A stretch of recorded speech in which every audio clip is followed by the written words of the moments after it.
Haemorrhage of pancreatitis. সাম্প্রতিক কিছু ঘটনায় এই রোগটির নাম শোনা যাচ্ছে। হেমারেজ অফ প্যানক্রিয়াটাইটিস আসলে কি, কেন হয়, কাদের হওয়ার ঝুঁকি বেশি, কিভাবে সাবধান থাকবেন, জানাচ্ছেন ওয়ার্ল্ড ফেডারেশন অফ হোমিওপ্যাথির প্রেসিডেন্ট ডাক্তার প্রকাশ মল্লিক। এই প্যানক্রিয়াসটা কি না, প্যানক্রিয়াস হচ্ছে অ্যাকচুয়ালি বাংলায় এটাকে অগ্নাশয় বলে, এবং সেই অগ্নাশয়ের যদি বিটা সেল নষ্ট হয়ে যায় তাহলে কিন্তু ডায়াবেটিস হতে পারে। এবং শুধু তাই নয়, এবং এই প্যানক্রিয়াটিস হচ্ছে কেন, প্যানক্রিয়াটাইটিস অনেক সময় হয় কি, যদি মদ্যপান, ড্রাগ অ্যাডিকশন এগুলোর জন্য প্যানক্রিয়াটাইটিস হতে পারে।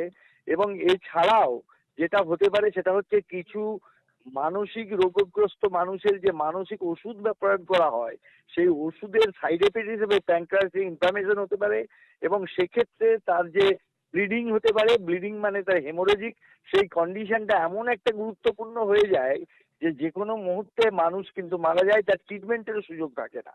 তো সেক্ষেত্রে সংযত জীবনযাপন এবং যাদের বংশগতির দ্বারাই ডায়াবেটিস আছে, সেই সব ডায়াবেটিস ফ্যামিলির যাদের পেশেন্ট তাদেরকে সতর্ক থাকার জন্য আমি অনুরোধ করব। এবং ঘটনা হলো যে যাতে মদ্যপান এবং ধূমপান থেকে বিরত থাকা, এবং এবং এই প্যানক্রিয়াসের আরেকটা ব্যাপার হচ্ছে যে আমরা যদি মশলাযুক্ত খাবার, ফাস্ট ফুড খাওয়া, এগুলোও কিন্তু প্যানক্রিয়াটাইটিস হওয়ার একটা বিরাট গুরুত্বপূর্ণ ব্যাপার।